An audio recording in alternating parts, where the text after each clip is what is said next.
The snake is older than history, older than kings, older than empires, older than any language carved into stone.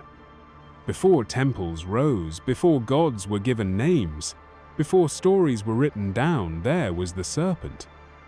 It moved through the dreams of the earth like a shadow of forgotten knowledge. It curled along the walls of sacred caves. It slithered across the borders between worlds, always watching, always guarding. And it was never just an animal. To the ancients, the serpent was not a creature of flesh and blood alone.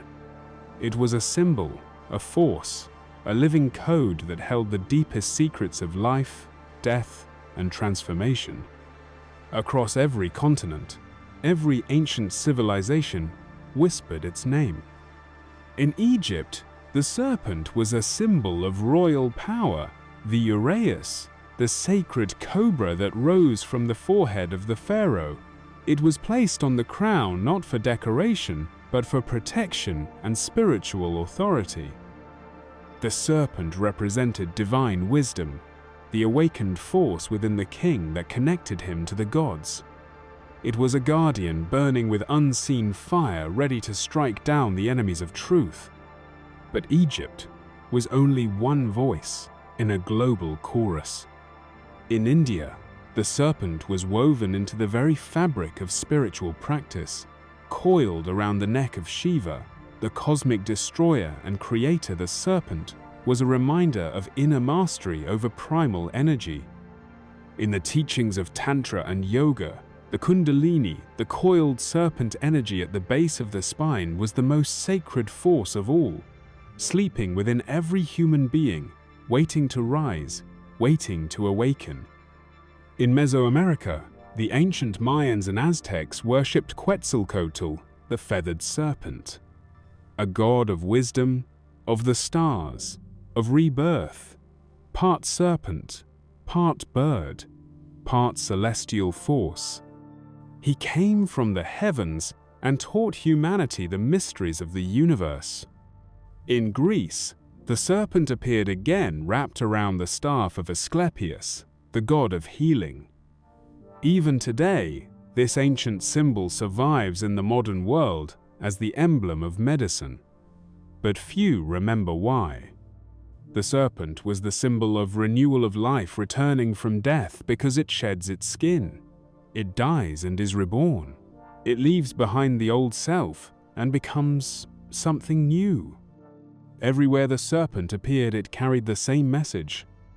It was a guardian of life, a keeper of knowledge, a symbol of inner transformation. But it was also dangerous, because the path of the serpent was not for the unprepared.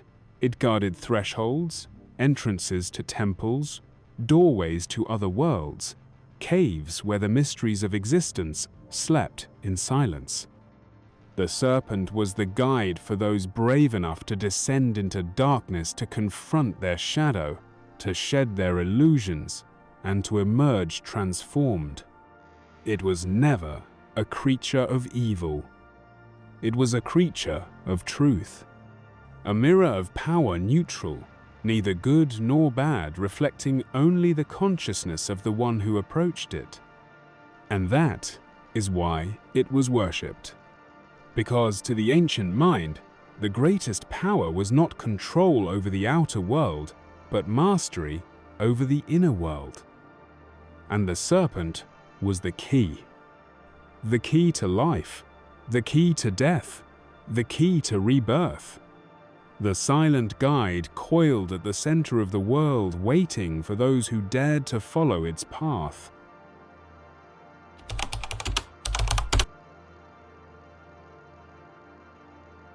Every ancient story has a threshold, a border between the known world and the unknown, a place where reality thins, where danger waits, where transformation begins. And standing at that threshold in temple doors, in sacred caves, in the deepest parts of forgotten myths, is always the same figure, the serpent. For the ancients knew a secret that the modern world has forgotten. real power is never left unguarded. The greatest treasures, wisdom, energy, inner awakening, are always protected by a force that tests the soul before allowing it to pass. The serpent was that force. It was never simply an animal spirit. It was never just a symbol carved in stone. It was the ancient guardian placed at the entrance of mysteries, too dangerous, too sacred, too powerful to be given freely. In myth after myth, the serpent waits outside the gateway. In ancient Egypt, to enter the Duat, the underworld, the soul had to pass through caverns guarded by great serpents.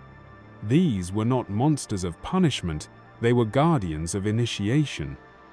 Only the soul that carried the right vibration, purity, wisdom, courage, could pass unharmed. In the temples of Delphi in Greece, it was the serpent Python who guarded the oracle.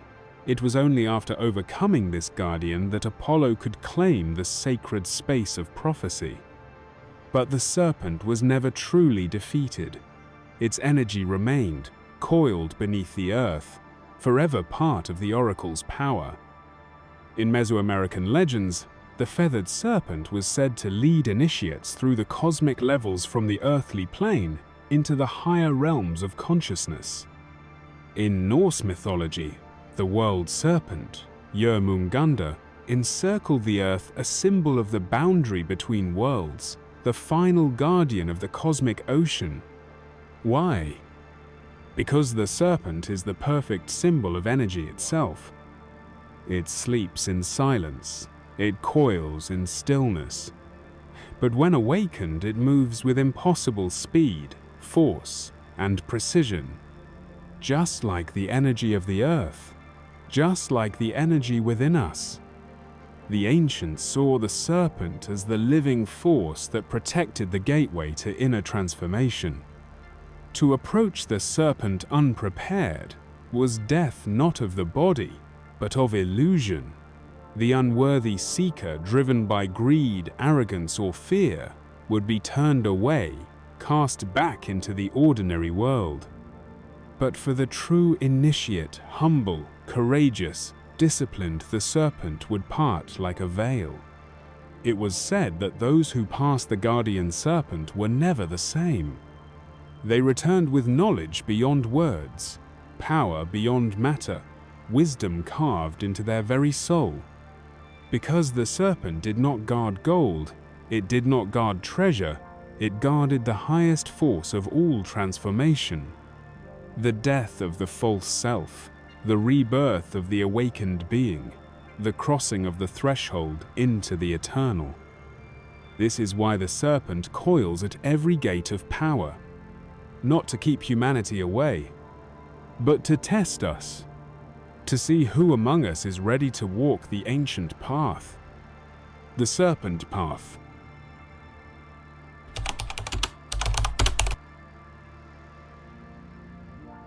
Not all paths are walked with feet. Some paths are coiled deep within the human body, hidden, silent, waiting. This is the Serpent Path. It does not lead through mountains or deserts. It leads inward through the forgotten chambers of the soul, through the sleeping energy centers of the body, through the gates of consciousness left unguarded for lifetimes. The ancients knew that the greatest journey a human could take was the journey within. And they left us a map. But it was never drawn on paper. It was never carved in stone for the eyes of the world to see.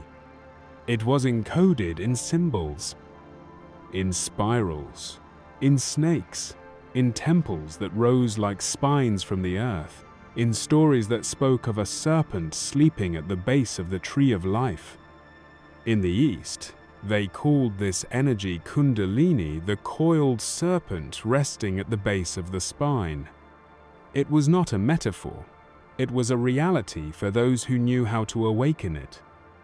Kundalini is the primal force of life itself, the untapped energy of creation, of transformation, of awakening. It sleeps at the base of every human being, waiting for the call of the seeker, waiting for the fire of discipline, waiting for the silence of inner mastery. When it rises, it does not move gently. It moves like a serpent spiraling upward through the central channel of the body, striking the inner energy centers, the chakras, burning away illusion, clearing blockages, awakening ancient memory.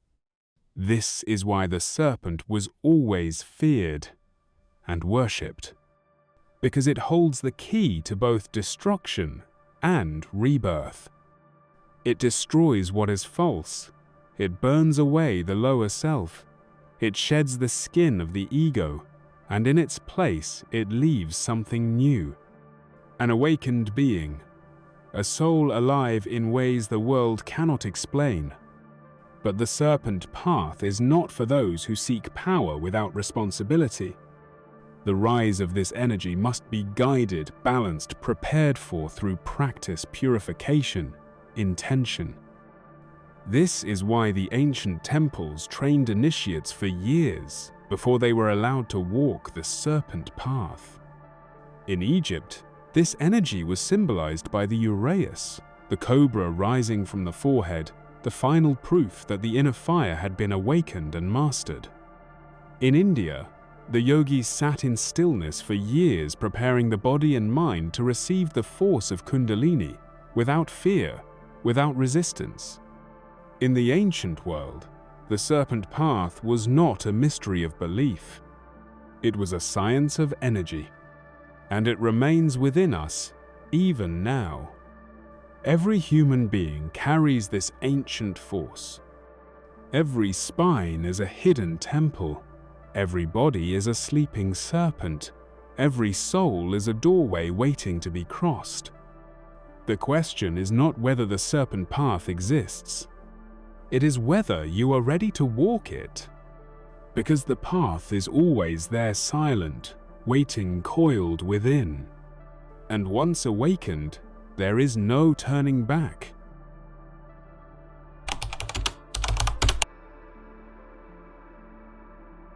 There is a serpent that eats its own tail. It coils in a perfect circle, no beginning, no end. It devours itself not in hunger, but in harmony. It is not dying, it is becoming. This is the Ouroboros, one of the oldest symbols in human history. It appears in the tombs of Egypt, in the scrolls of alchemists, in the dreams of mystics. And though civilizations have risen and fallen, though empires have turned to dust, the Ouroboros remains. Because it carries a truth that cannot die. The cycle of death and rebirth. The understanding that everything, every life, every form, every moment is part of an eternal return. To the ancients, the Ouroboros was not a symbol of destruction. It was a map, a reminder that all things must end so that something greater can begin. It was the serpent of time. Time not as a straight line, but as a spiral. Time not as imprisonment, but as initiation. Time as the rhythm of becoming, of shedding and remembering, of loss and awakening. The Ouroboros devours its tail because nothing in nature is wasted. Every death is food for new life. Every ending is a doorway. Every collapse is the start of a higher order. In the mystery schools of old, this symbol marked the path of the initiate. To walk the Serpent Path was to enter the cycle consciously. It meant dying before death, letting go of old identity, shedding the skin of fear, attachment, ego, and through this inner death being reborn as something else, something truer, something ancient, something free. The Ouroboros was also the symbol of the soul's journey through lifetimes. Reincarnation was not superstition, it was law. The soul moves in circles, returning again and again, not to suffer, but to learn, to purify, to evolve. To master the cycle is to remember. And at the center of this remembering is the serpent, the force that guides each soul through the gates of death, across the river of forgetting, and back again to the light. In alchemy, the Ouroboros represented the great work, the transformation of base matter into gold, of shadow into light, of human into divine. Because the true serpent was always within. It was the force that drove the transformation. And the circle was never a trap. It was the womb, the vessel in which the soul could dissolve and be reborn.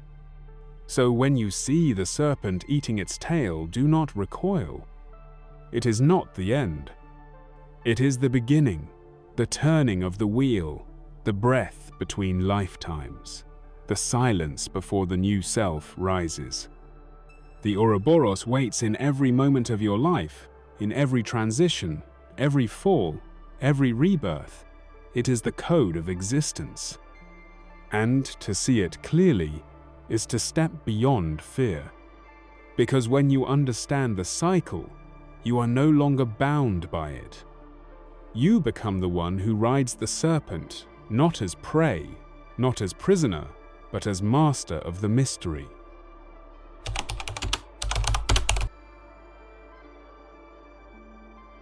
There is a secret even older than the temples, older than the myths, older than the gods carved in stone. It is the secret of life itself. And its guardian has always been the same, the serpent. But not as a monster, not as a force of darkness, not as an enemy to fear. The ancients knew something that modern civilization has almost completely forgotten. The serpent is the symbol of the sacred feminine. Not in the sense of gender, but in the sense of energy, the force that creates life, the hidden, coiling, nourishing, ever-moving pulse beneath the surface of the world. This is why in almost every ancient culture the serpent was inseparable from the Great Mother, the goddess of earth, fertility, healing, and mystery.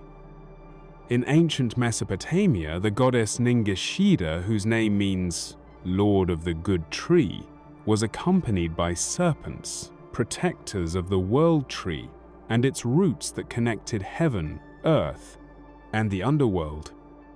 In Crete, the Minoan snake goddess stood tall, holding serpents in both hands, not in fear, but in mastery. She was the embodiment of life's regenerative power, the cyclical pulse of nature, the unbreakable rhythm of creation. In India, the goddess Shakti, the divine feminine energy, was symbolized through Kundalini, the serpent coiled at the base of the spine, sleeping within every human being, waiting to awaken. In ancient Africa, in the traditions of the Dogon people, the cosmic serpent Amma was the source of all life, the creator of stars, galaxies, and the human soul itself. The serpent was not chaos. It was order hidden in mystery. It was life hidden in death. It was wisdom hidden in the dark. The ancients placed the serpent at the feet of the goddess, not to show domination, but to show unity. The goddess and the serpent were one. Creation and energy were one. Earth and cosmos were one. The spiral of the snake mirrored the spiral of galaxies. The coiling of the serpent mirrored the DNA within every living being. The shedding of its skin mirrored the cycles of life, death, and rebirth. This is why patriarchal systems rising much later feared the serpent. Because to control a civilization, one must suppress its connection to the feminine principle, to nature, to intuition, to inner power. The serpent was demonized. The goddess was forgotten. The sacred wisdom of life's cycles was turned into superstition. But the truth never disappeared. It waits beneath the surface of all things. In the silent wisdom of the earth, in the pulse of the oceans, in the body of every human being carrying the ancient spiral of the universe within. To return to the serpent is to return to balance. It is to honor the feminine not as weakness, but as the very ground of being. It is to awaken the sleeping energy of life within you, the power that flows without force, the wisdom that moves without words, the creation that arises from stillness. The serpent was never the enemy of humanity. It was the first teacher, the first guardian, the first mother, waiting always for us to remember.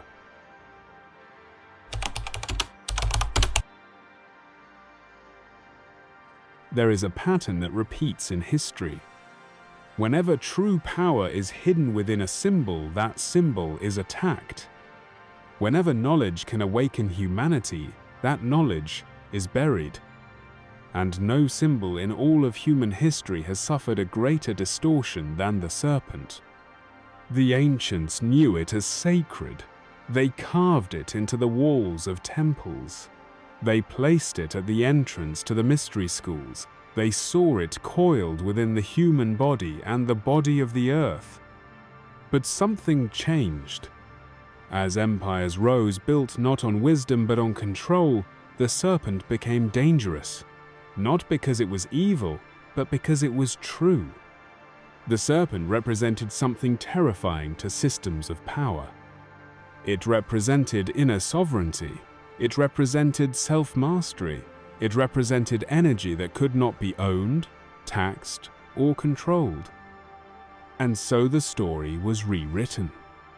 In the new myths of control, the serpent became the villain. In the Garden of Eden, the serpent is no longer a guide of wisdom, but the tempter, the deceiver, the one who draws humanity to knowledge they were forbidden to have.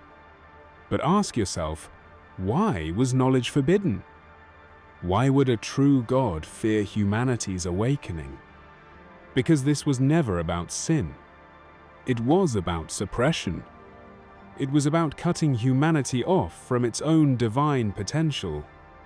The serpent was turned into Satan, into evil, into a sign of danger.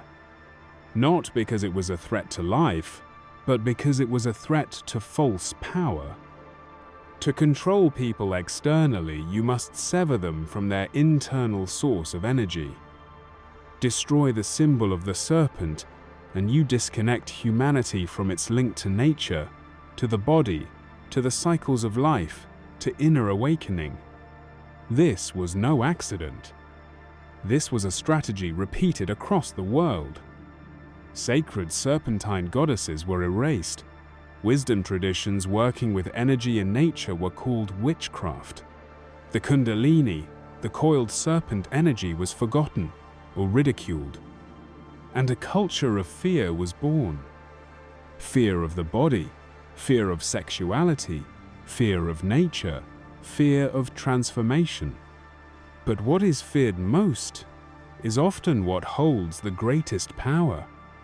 The serpent survived in symbols, in secret societies, in esoteric traditions that carried fragments of the old knowledge.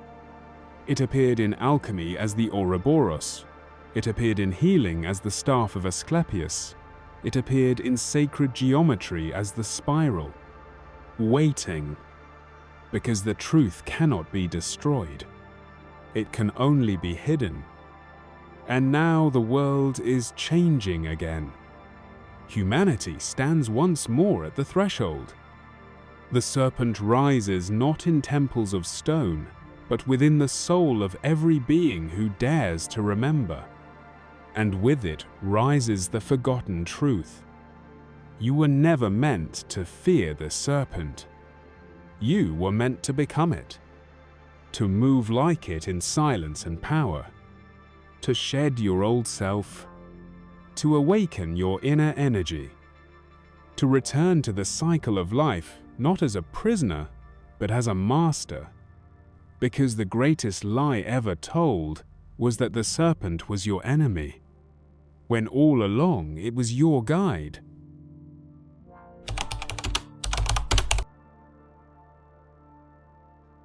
the serpent has always waited. Silent, patient, coiled at the center of the world and at the center of every human being. It has never gone. It was never defeated. It was never evil. It was simply hidden. Not beneath the earth, but beneath forgetting. Beneath the noise of the modern world, beneath the lies we were taught about power, beneath the illusions of weakness and fear. But now, the world is changing. The signs are everywhere, old symbols returning, ancient knowledge resurfacing, the energy of the earth itself beginning to stir. And those who feel it, those who remember, are hearing the call of the serpent once again. Because the Serpent Path is not a myth of the past. It is the future of humanity. It is the journey of those who are ready to awaken from sleep, to shed what no longer serves, to rise beyond the limits of the false self. But this path is not easy. It demands everything. It demands courage to face the shadows within. It demands patience to move slowly, to feel deeply. It demands silence to hear the ancient voice beneath thought. Walking the Serpent Path today does not require temples of stone. It begins in the simplest ways. In reconnecting with your body, the living temple, in grounding with the earth, the mother of all life, in breathing with awareness, activating the inner flow of energy.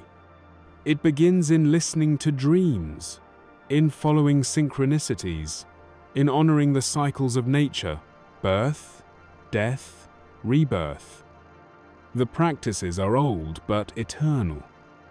Breathwork that awakens sleeping energy, movement that stirs the coiled force within the spine, meditation that brings the mind to stillness, allowing the serpent to rise without resistance.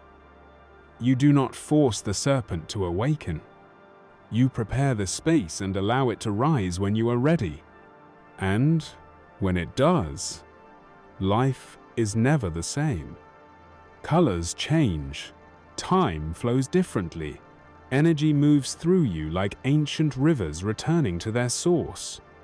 You remember who you are.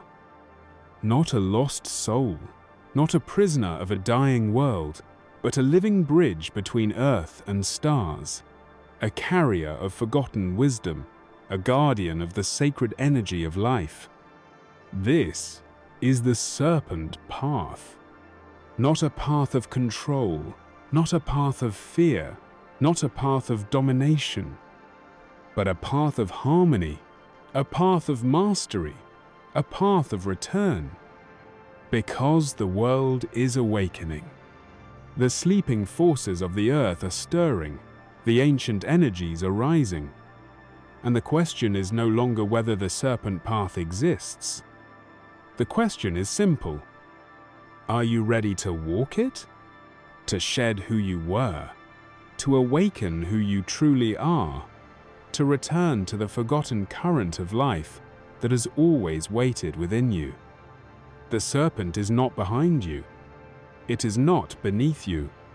It is within you, coiled in silence, alive in stillness, waiting for the one thing it has always waited for: your return.